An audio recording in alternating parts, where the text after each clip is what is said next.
Bonjour à tous. Aujourd'hui, j'ai décidé de vous parler de la question de la masculinité au théâtre en me basant sur 4 spectacles que j'ai pu voir pendant le Festival d'Avignon. Dans le in, Les damnés et Quand amour, et dans le off, Les escargots sans leurs coquilles font la grimace et Boys Don't Cry. Mais avant tout, la masculinité, c'est quoi? C'est ce qui fait masculin. Ce qui fait masculin, c'est-à-dire ce qui fait mâle, c'est-à-dire ce qui fait homme. Et la féminité, c'est ce qui fait féminin, femelle, femme. On est sur de la racine commune, femme. Sauf pour homme, homo, qui veut dire l'être humain, mais qu'on associe au mâle. Les joies de la misogynie de la langue française. Homme et femme, c'est notre genre biologique défini par nos chromosomes. XX pour les femmes, XY pour les hommes. Et aussi par notre anatomie visible. Le masculin et le féminin sont des archétypes de l'homme et de la femme tels qu'ils sont conçus dans l'imaginaire collectif. Et de fait, qu'on soit né au Canada ou au Japon, c'est une vision qui peut différer un petit peu. On est quand même sur de la grosse virilité musclée, quoi. Définir le masculin, c'est quelque chose d'assez nouveau. Avant, l'homme s'accomplissait socialement en épousant une femme, en lui faisant un enfant, et en travaillant pour nourrir son foyer. Et la femme s'accomplissait en faisant des enfants et en les élevant. Et en servant son mari. Les hommes en se battant, les femmes en enfantant. Alors, c'est un schéma qui existe encore, bien qu'entre-temps, il y a eu la guerre, les femmes ont travaillé dans les usines, Simone Veil est née, Coco Chanel a porté une marinière unisexe et un pantalon, et aura même le droit de voter en 1945 avec cette marinière. Puis les femmes ont eu le droit de travailler sans l'accord de leur mari, Yves Saint Laurent démocratise le smoking pour dames en 1975, puis les femmes ont pu avorter légalement, Édith Cresson a été nommée première et dernière première ministre de l'histoire de France. En 2002, les hommes ont pu demander un congé paternité de 11 jours pour pouvoir pouponner leur petit bébé. En 2013, la loi interdisant le port du pantalon aux femmes a été abrogée. En 2013. Et en 2016, les femmes peuvent prétendre sans plafond de verre à des hautes fonctions et des salaires équivalents à celui des hommes. En moins d'un siècle donc, ce qui définissait l'homme socialement, c'est-à-dire pour résumer un pantalon, un bulletin de vote et du travail, n'est plus exclusif à son sexe. Et ainsi il a fallu repenser, penser, la masculinité. Qu'est-ce qu'être masculin? Il semblerait qu'aujourd'hui, le masculin tendent à se définir en opposition avec le féminin. Ça paraît évident, mais pas tant. C'est-à-dire que ça se définit uniquement en opposition au féminin. Sauf qu'il n'y a plus grand-chose qui appartient uniquement au masculin ou uniquement au féminin. Et de fait, le carcan de la masculinité est de plus en plus étroit. Et au moindre glissement vers le féminin, l'homme alors devient un gros PD. Un PD, au sens contemporain du terme, ça n'est pas un homosexuel, pas seulement. C'est juste un homme qui perd sa masculinité en ayant un comportement ou des vêtements qu'on associe au féminin. C'est d'ailleurs la base de l'homophobie. La pénétration, tout anale soit-elle, est un gage de perte de masculinité. Et ça fait peur. J'utilise volontairement PD en tant qu'insulte pour définir un archétype caricatural homophobe. C'est pas moi qui le dis. J'aurais pu utiliser folle aussi, mais c'est un petit peu passé de mode. Le PD c'est qui, c'est quoi? Le PD c'est cet homme qui porte des vêtements très féminins, comme Michel Serrault dans La Cage aux folles, qui met du fond de teint, qui se maquille, comme Michel Serrault dans La Cage aux folles, voire même qui se travestit, comme Michel Serrault dans La Cage aux folles. Et bien sûr qu'il y a un sac à main, rose, à paillettes. Avec des licornes. Parce que les homosexuels adorent les licornes. Au niveau vestimentaire, autant la femme emprunte très facilement les codes du dressing masculin, autant pour l'homme, ça fait quand même depuis 1984 que tous les 2 ans, Jean-Paul Gaultier essaie de nous refourguer la jupe pour homme et personne n'en veut. Personne. En même temps, c'est évident parce que si t'es un homme et que t'as une jupe, tu peux plus faire pipi dans les toilettes publiques puisque t'as les toilettes pour jupe et les toilettes pour pantalon. Et que dans les toilettes pour jupe, y a pas d'urinoir. Oui, moi j'appelle ça des toilettes pour jupe.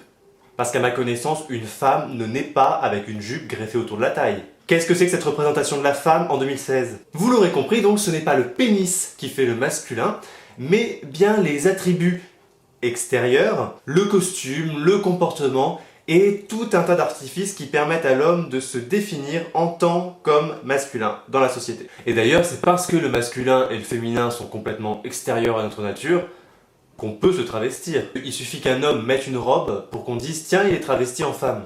Or non, ceci n'est pas une femme. Ceci est une robe. Ceci est un accessoire marqueur de la féminité. Une femme, c'est ça. Mais attention, Une femme n'est pas obligée d'être féminine. Et un homme n'est pas obligé d'être masculin.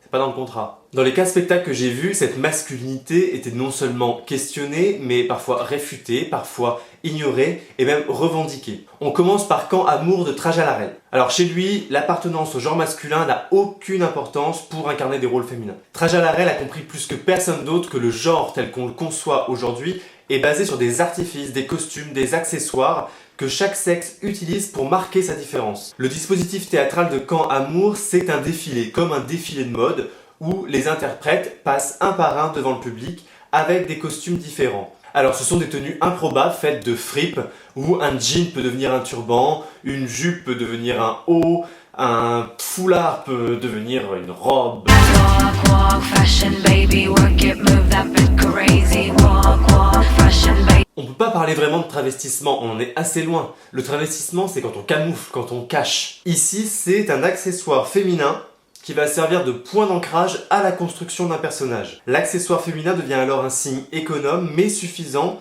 pour évoquer la féminité sans prétendre être femme et laisser l'imaginaire du spectateur faire le reste. Par exemple, les danseurs sont toujours sur la pointe des pieds, comme s'ils marchaient sur des talons de 12 cm, mais ils n'en ont pas. Cette économie de moyens pour signifier la femme, c'est quelque chose qu'on retrouve beaucoup dans l'humour, dans les seuls en scène notamment, où les artistes, par contrainte de temps, vont juste mettre une boucle d'oreille ou un foulard, exagérer la pose et hop, ils sont femmes. Ouais, c'est pas mal.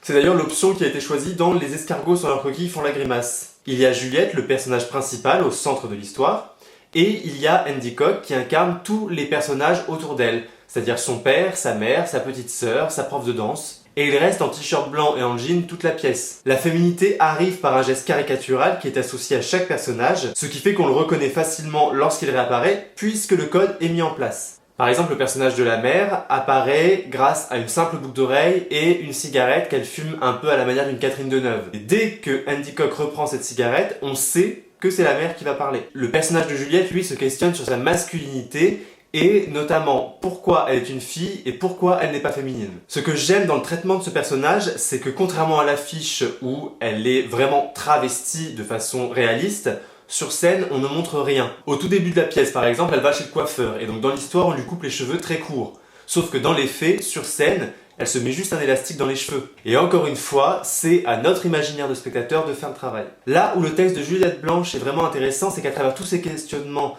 d'adolescente, elle sépare toutes les strates qui font qu'on est homme ou femme. Alors tout y passe. Les traits sur son visage qu'elle trouve trop masculins, les vêtements qu'elle porte, pourquoi lorsqu'elle met une jupe elle ressemble à un travesti, et ça la pousse à se questionner sur son orientation sexuelle. Cette question de la sexualité, on la retrouve avec le personnage du père qui, après s'être accompli socialement en tant qu'homme, en ayant eu une femme, des enfants et un travail, va tout quitter pour partir vivre avec un homme. C'est une pièce avec 1000 questions autour du genre, ça n'est pas didactique, et c'est traité avec beaucoup de subtilité. Et ça amène à la réflexion quand même sans marteler un discours gender.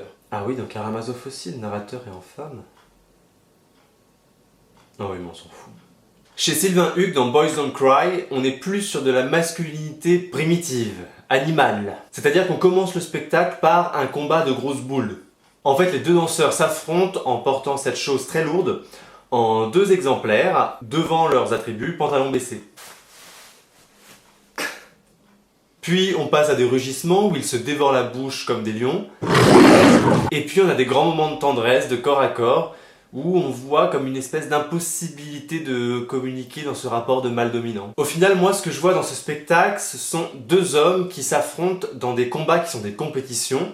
Alors, les plus grosses couilles, les plus gros rugissements, la plus grosse performance physique. Et en même temps, ce sont 2 corps dansants. Et c'est là tout le paradoxe de la danse. Comment affirmer cette masculinité avec un corps de danse qui est un corps plutôt fragile et plutôt agile. Mais c'est pas seulement une typologie des masculinités, il y a un vrai processus narratif qui va des virilités les plus évidentes jusqu'à ce final de l'épuisement où il danse encore et encore. C'est un vrai bain de sueur ce final. Et de cet épuisement va naître une certaine fragilité qui va briser le masque du masculin pour enfin laisser apparaître les hommes. En gros, c'est un échec de l'homme contemporain dans sa quête du masculin et c'est extrêmement bien fait. Dans Les damnés, la question du masculin est très présente à travers le personnage de Martin qui est incarné à l'écran dans le film de Visconti par Helmut Berger et sur scène par Christophe Montenez. Et il est assez intéressant de voir la différence de traitement d'un même personnage par Visconti et par Ivo Vanov avec 50 années d'écart. Notamment sur une des premières scènes où Martin donne un petit spectacle. Dans le film de Visconti, il est déguisé complètement en Marlène Dietrich, donc c'est un female impersonator. Et dans la version scénique d'Ivo Vanov, on a un homme qui garde des codes très masculins avec notamment un costume noir, un torse nu sans fausse poitrine et des cheveux courts sans perruque. Et à la fois il porte des talons aiguilles, un maquillage très prononcé et des bijoux. Et en fait c'est une vision beaucoup plus contemporaine de la transgression. Le travestissement complet qui transforme un homme en femme est finalement plus accepté dans le sens où il respecte quand même les codes du masculin ou féminin, bien que ces codes ne soient pas appliqués sur le corps correspondant. Je crois que ce qui dérange aujourd'hui c'est plutôt l'entre-deux, où on ne sait pas trop si la personne est plutôt côté masculin ou plutôt côté féminin. D'ailleurs, je suis tombé sur cette petite vidéo très illustrative de cette façon de penser. Moi je trouve soit on est femme tout le temps, soit on ne l'est pas. Mais il faut choisir. En fait, vous aimez que les gens, dans notre société, ils rentrent dans des cases, string, boxeur. Essentiellement que des strings. Que des strings. Voilà. Manu, vous êtes content? En gros, votre seul souci, Manu, c'est de dire un mec veut s'habiller en fille, je veux bien, mais il faut qu'il mette un string. Et ben il y a encore du travail. Alors le personnage de Martin est étonnamment pas homosexuel dans Les damnés. Je dis étonnamment parce qu'il correspond tout à fait au profil type de l'homosexuel travesti pervers pédophile criminel du cinéma des années 40-50 où la censure te permettait d'avoir un homosexuel à l'écran à condition qu'il soit bien dérangé mentalement. Un peu comme chez Hitchcock où pas mal des meurtriers sont des travestis. Et on peut faire l'amalgame travesti-homosexuel dans le cinéma hollywoodien de cette époque, parce que c'était le seul moyen de montrer qu'il n'aimait pas les femmes. Parce qu'on pouvait pas trop montrer des bisous entre des garçons. Alors on va montrer un homosexuel sans acte homosexuel, c'est compliqué. D'où la caricature. J'ai cassé ma biscotte. L'autre point du spectacle d'année où la masculinité est remise en question, c'est sur cette fameuse scène d'orgie gay, pendant la nuit des longs couteaux. Nuit où Hitler a purgé de son parti tous ceux qui représentaient soit une menace, soit qui en donnaient une mauvaise image. Donc évidemment on tue les homosexuels. Ivo Vanov en a fait une scène très esthétique, où on a seulement 2 acteurs en scène, qui sont filmés par le haut et qui sont projetés sur le grand écran derrière. Sauf que plus la scène avance, et plus on se rend compte qu'ils ne sont pas filmés en direct, puisqu'il y a d'autres personnages qui entrent en scène sur l'écran uniquement, mais pas dans la vraie vie. C'est un petit peu comme Pokémon Go. T'as rien dans la vraie vie devant toi, mais sur ton écran t'as un Pikachu. Ce qui est très réussi dans cette scène, c'est que le glissement qui s'opère du soldat nazi, très viril, qui joue à des jeux de beuverie, qui violente une serveuse, jusqu'à cette orgie gay, le glissement est assez flou. Je pense que si on ne sait pas ce qui se passe, on peut mettre quelques minutes à comprendre que ces hommes tout nus ne sont pas juste en train de se saouler à la bière.